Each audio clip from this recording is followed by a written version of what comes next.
Okay, so we're here with Annette Williams, who's seeking re-election to the Cheyenne City Council in Ward 1. Welcome, Annette. Thank you. Glad to have you here. I'm Brian Martin, and managing editor of the Wyoming Tribune Eagle. Bob Fecht, Cheyenne Animal Shelter. Nice to meet both of you. Good to have you here. Let's start out with Annette with what specific issues or concerns caused you to run for re-election? Well, we have several projects that are, I believe, that are completed. We have plans out there that need to be brought forward, and we need to get those implemented. Most recently, we were talking about the Pershing Duff crosswalk right now. That's one of them. We have the 8th Avenue corridor. We have the landfill to get that moving forward. We also have the cleanup of the missile site. We have those kind of issues that I'm wanting to start working on, and then also to continue with the growth of downtown and within the city itself. What qualifications do you bring to the table that help you serve as an effective council member? I believe that I bring several skills, listening to my constituents out there, listening to my colleagues, listening to the mayor, his staff, and also the knowledge, that I have of the research information. I love researching information when I'm reading an ordinance or a resolution. I think that listening to the people out there is really important. To me, that's the main purpose, of representing my ward and the community. You really have to listen, and that's, I think, is very valuable. And I think some of that is missed. Some of that is not really heard a lot of. And when I get someone calling me, they'll ask, or they'll call me with a question, or they'll email me, and they're really surprised to see how fast I respond to them, because I'm not one that'll sit back and not respond to any question that's asked out there. And I try to find a solution for the problem. And I think, I bring that forward. Annette, you post a lot of the community meeting information on Facebook. Do you have a good response to that? I do. Sometimes I know that one time there was something that I posted on, I don't remember what it was, and the lady asked not to place that on there. And if I don't remember exactly what that was, but we do have, I feel I have a good response. Sometimes it's not as positive, and some of it I feel is positive. And they want to help with the solution also, and they thank me for bringing it forward, because a lot of times, they're unable to attend the meetings.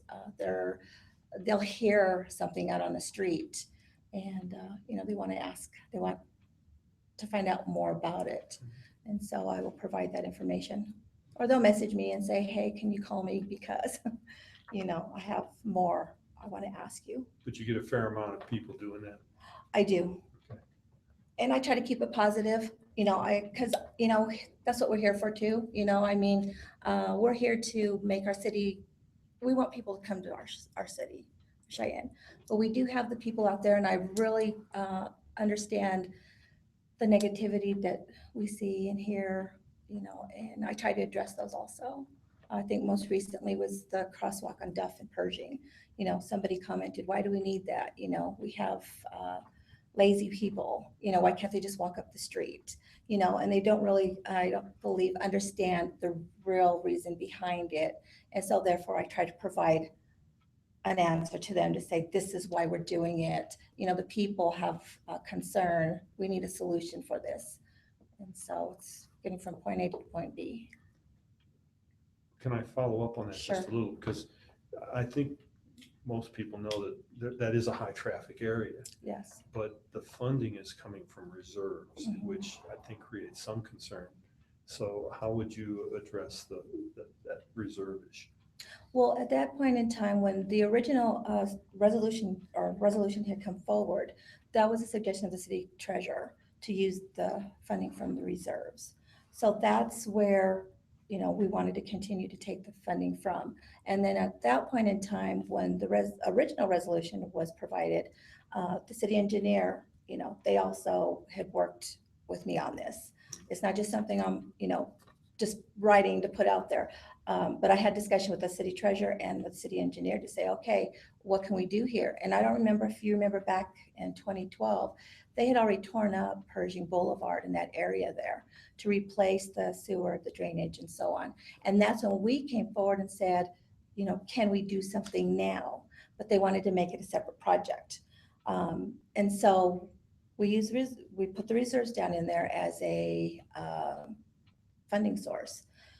And then it was told to us to have, through the mayor, have MPO go ahead and handle a plan and a study for it to move it forward. Well, it went from this little 4 section to a wider range, and it's for the future, and I understand that. However, our point and concern was that intersection right there. And so the funding source coming out of the reserves, I believe is funding that we have available right now to do that because, and I looked at it like this. And I know some people don't agree with me, but the skywalk that's going in, Mayor had made a statement or quote in the paper that, the community was looking for, or the business developer had a dream of using this funding to build a skywalk.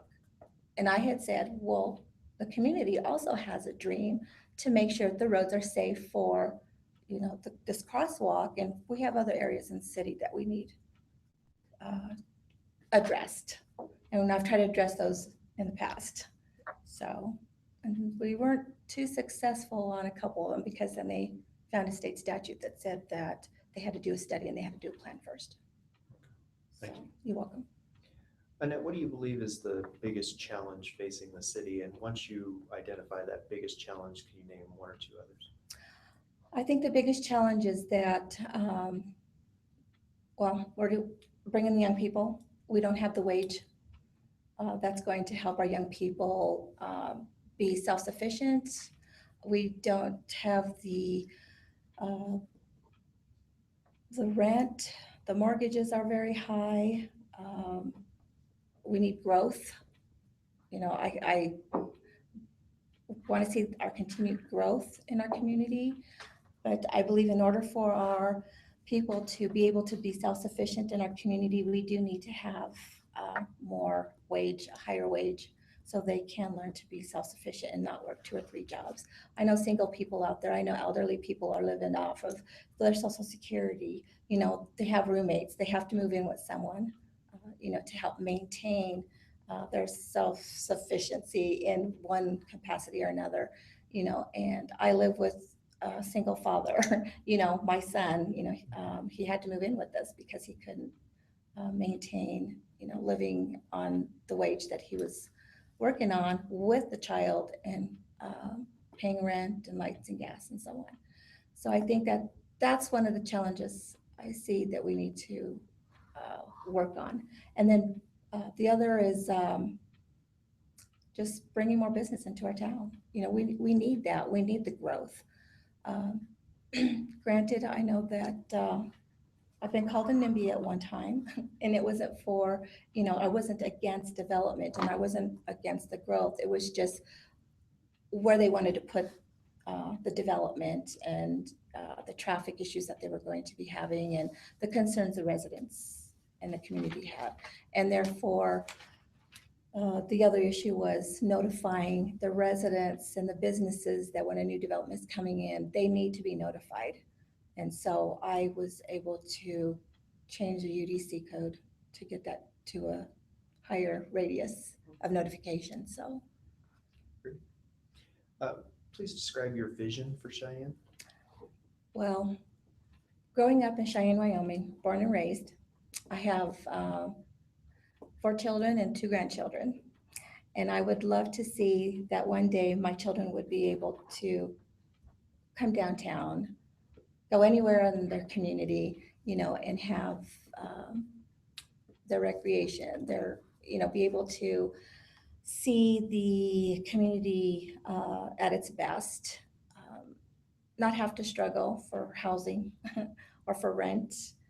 My vision would be that our wages get higher and that we get more retail. We get grocery stores, we get our young entrepreneurs out there, we get them going. We start filling up these abandoned buildings that we have downtown. And we have a lot of them out there. We have a lot of residential housing out there that's abandoned. And I would like to say I had a solution to that at one point in time. And I'm happy to say that someone had purchased some of these properties and flipped them. And so I'm happy to, say that it just makes it more open for people to find housing out there too. So. Annette, what do you think the community needs that it doesn't have right now, and how will you as a council person make that happen? Well, I think it's going to start with the city council. Okay, we need to have open mind. We need to listen more to what the people's needs are out there. Okay, and saying that, I'm hearing a lot of, we need our curbs, our gutters, our infrastructure. We need, grocery stores. We're going to need our West Edge. Because this part of our city is an existing part of the city, and I just think that we need to continue that. And I apologize if you can repeat the other portion of that. Okay. So is there anything in terms of amenities or something specific that the community needs, and then how would you as a council member make that happen? Amenities. Can you be more specific on the amenities that you're looking Things that for? improve quality of life, things like a rec center or expanded greenway or things of that nature, I guess. I know that there's in works that they want to build onto the ICE Event Center, and they want to put a gymnasium, some type of indoor gymnasium in there. And I think that's a good, people need that recreation. I also see that the Greenway, expansion of the Greenway, I guess I kind of have an issue with sometimes because of the maintenance. We're putting our workers out there, we're building more, but it's putting more on the employees of the city also. And sometimes residents are calling and complaining, they put this in, why aren't they maintaining? And, to me, that's got to be addressed also when they're starting to build these amenities. The ICE Event Center, when it first came in, I thought that was a wonderful thing, but we're not really generating any funding in it. And I think that we need to see more activity going on in there. I believe that we need to have more concerts. We need to have more art. We need to have more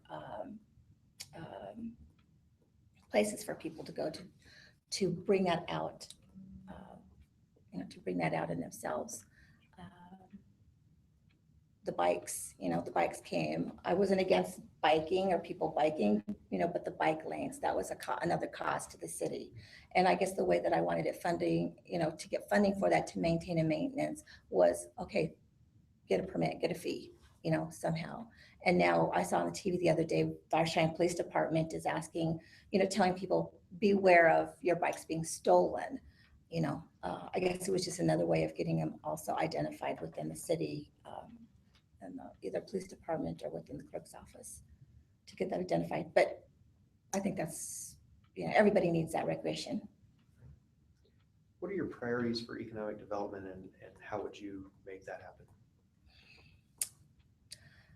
Well, sitting where I sit in city council, it's not always easy because you have to go through 8 other people. Plus you have a mayor, and you can bring forward an idea.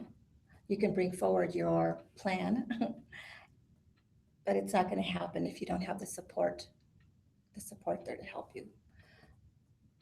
But my vision, or what I would like to see is that more business. We do need a grocery store on the west side of town. We do need to, again, we need to bring up our downtown. We also need to, around the whole city, we need to see that growth. in all sides of the city, not just, certain areas within the city. And that hasn't happened for a while. You just mentioned downtown, Annette. If some more money became available, would you direct that toward the downtown core effort or West Edge? Or what are your priorities as far as downtown? I would expand our downtown. I know they have it in a certain radius from 15th Street onto, I think it's like 22nd, 23rd. That needs to be expanded further, up into the avenues, to the west, to the east of the city. Our pump house, 15th Street, we need to expand back in that area also because we have a lot of drainage issues and sewer problems in that area. I mean, I'm sure you all know that bridge has been closed several times. And like I said, I'm born and raised here, and that's my route to go home at times, and it's very frustrating when you can't get through there. You have to either take the highway or turn around and go, to the east. So yes, I would like to see those expanded. So would that be expanding the borders, the definition of the DDA boundaries, or just what is considered downtown? Yes. And then where would you direct the funds if more funds became available? Well, I think that the city really needs to take a hold of what's going on. I mean, granted, we have the DDA and they're a very big part of what's happening today. When I came on 4 years ago, and before I was elected, I wasn't really pleased with what was happening with the DDA. And with Mr. Dam being a part of that today, we've seen a lot of things happening within just, a short period of time. And so we need to continue that. But I think that the city also needs to the city needs to stand up also and take a role in what's happening in our downtown and not just put it on one, on one DDA, the funding. I really would like to keep everything in house. I mean, to me, I would like to keep it in the house in the city and have the city maintain maintenance, bring things forward. Because then we know, where it's going, how it's going. Not that Mrs. Dam's not bringing anything to us to show us, because she has a budget and she's got projects that are going on out there. But we really need to take control. I think the city needs to take control of that. How do you feel about the use of taxpayer money for amenities like the Children's Museum? I'm against that, actually. I think that this is it'd be like us giving other nonprofit organizations funding to build a building or, build something. I'm not for giving funding to the Children's Museum for that purpose. How do you feel about, do you want to follow up, Bob? Yes. Go ahead. What if, would you support them putting it on the 6 penny ballot on the back end? No. No. Development of the Belvoir Ranch has been a recent topic, and other council members have made it a priority. Where do you stand in terms of that being a priority? Do you think it is, and how important is it to open up some recreational access to the Belvoir? My feelings on this is this: get the key, open the gate, and let people go out there. Okay, that is what we paid for. That is what the taxpayer paid for when it first was purchased. It was for a landfill. That didn't happen. To me, it's like, and I've been out there. It's beautiful. I've been out there. I've toured. I've walked the small little trail they do have there. But I think that it should be opened up to the public. And I have said it several times before, open it up. Let the people go out there and explore, let them see what's going on. We've already purchased it. It's ours. It belongs to the people. So let them go out there. They do let hunting out there at this time. Granted, they should have, put a trail, maybe an area to say, yeah, here's some parking. But I think they just need to open it up. the Belvoir belongs to the people, so open it. I know that there's a plan. I've seen that plan. It's a beautiful plan. However, it's been sitting on a shelf and nothing's happened for several years since it was purchased. And to me, I just think that we need to focus on what's happening with right here, right now. I mean, because with our downtown and our growth and those things, before we can go out there and start building, another little city or golf course, or, that we can't maintain or maintenance. And to me, it's just open the gate, let the people go. So you don't support spending city money right now to add any amenities to Belvoir, just simply No, open it up as no. it is? No, when that came up, and $100,000 was put for the Belvoir Ranch, and it was to get it opened, okay? I was like, we have a key, there's a gate, open it, right? I think we have the conservation district that's already going out there, making some planning for, I know they do their studies out there and so on, but I just think they just need to open the key. Funding doesn't need to be placed in there right now at this time. We have a landfill that we're still trying to get built. We can start using that funding for the landfill. We need to get that. That's one of some of the priorities that I have. We need to get the landfill open. We need to get the development growth downtown going. So if the funding can go toward that, that's where I would like to see it. Speaking of where money goes, can you talk a little bit about your priorities for the city budget, where the money should be spent and how much you think the city should be saving, if it should be saving anymore? Well, I think first of all, our infrastructure needs to, curb, gutter, drainage, sewer needs to be addressed. We're having several flooding issues within the city when it rains and it snows. We also need our curb and gutter, and I've said this on council, we need to find out what type of materials they're using, because what they're using now just seems to be crumbling and falling apart. And that's just, seeing what's happening downtown when they first put the, streets and the curbs and our potholes. We need to find out what materials they're using, because we need something that's going to long last. I've never heard of of New York having a lot of the pothole problems.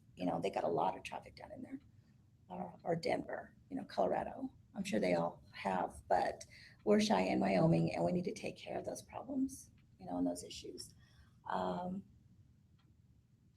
have a list here too that I wrote down, but some of my needs, the missile site cleanup. I think that was another one I mentioned to you. We need to get our, the West Edge landfill.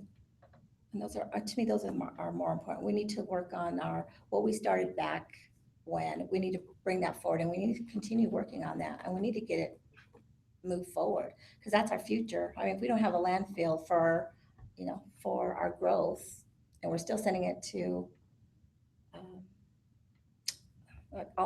Colorado, that's wasted funding, I believe, because I don't think we're even getting the recycle funding from that.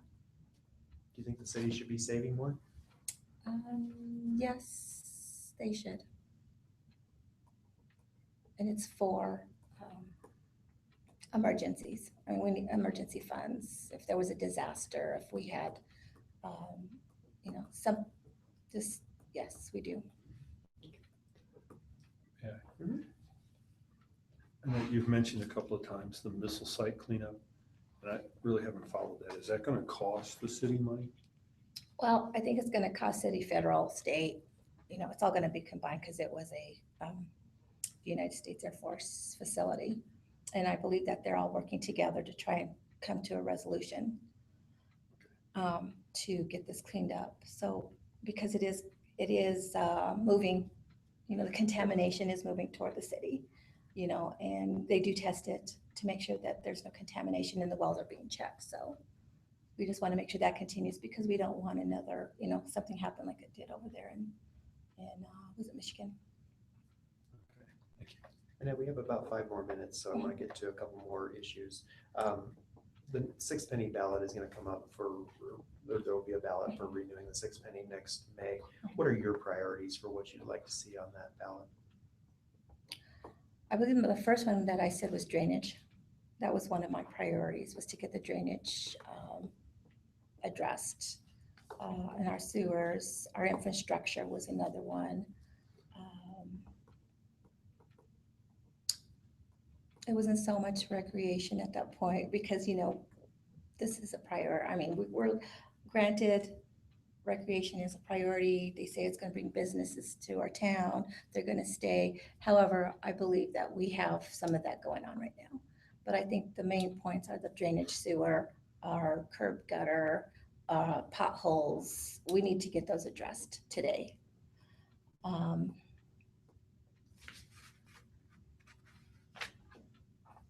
I think that was just a couple of them. Grocery stores, the West Edge. I mean, that's not part of the 1 penny, but, but my main one was just the drainage and the sewage at this time. I'm sure I've got others, but I just can't think off the top of my head right now. Okay, sounds good. How do you feel about the anti-discrimination ordinance and whether the city ought to pass one? Well, I was the first one to come out and say it needs to be passed. I read an ordinance to have that happen. However, it turned into a human rights ordinance, which I wasn't too happy about. And to me, it's like this: you can't put a Band-Aid on a wound that is not going to heal. And so to me, that needs to be addressed. And a lot of people said, let the legislature handle it. Well, we gave it to the legislature and they didn't take care of it. So I think that the city of Cheyenne should stand up and address this and pass it. Because we have a lot of young people, we have a lot of elderly people, we have just people out there in general that can't come out. I mean, they can't be who they are because they're afraid of being fired, or, they're afraid of, if they go rent a house and they have a partner, I know some of that's not revealed, when you're doing an application for rentals, but it does happen. And we have a lot of suicides, of our young people that are wanting to come out. We have children that can't tell their own parents because they're afraid, So to me, I'm very proactive of the non-discrimination ordinance, and I'm considering, I was considering writing another one and bringing it forward.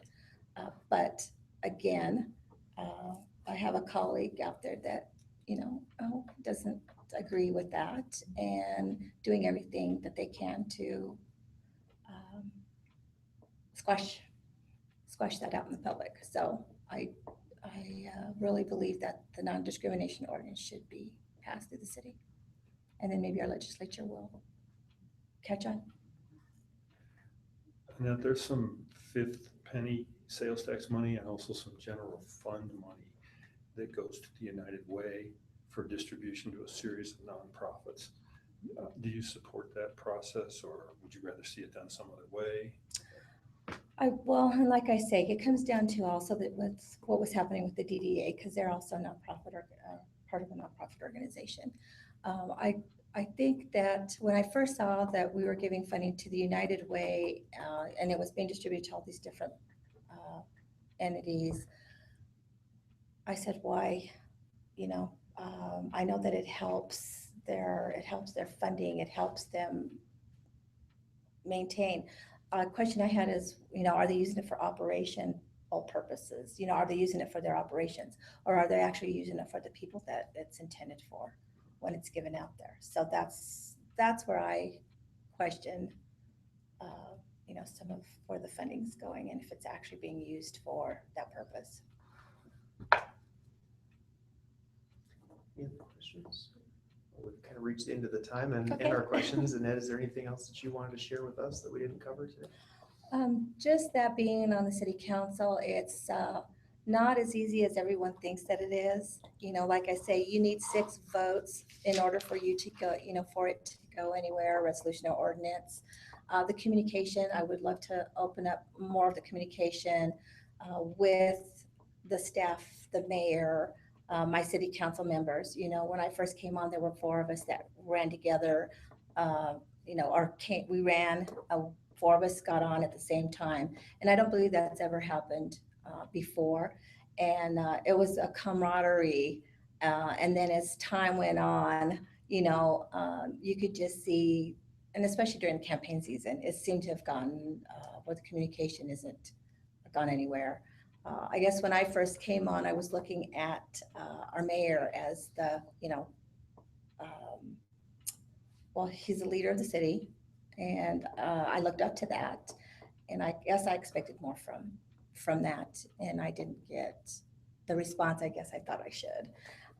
And also with some of the other colleagues that were there, I wanted to work with my other 2 board members very closely, and so whatever I had an idea, I say, hey, what do you think about this? But I really didn't get the feedback. So I would really like to, if this new council comes in, new mayor comes in, if I get reelected or not, I just hope that the camaraderie of them come together and we're working together as a team to make our city better. And that's the whole purpose of all this. You know, that's why I ran. It was, you know, we're going to work together. We're going to make this happen.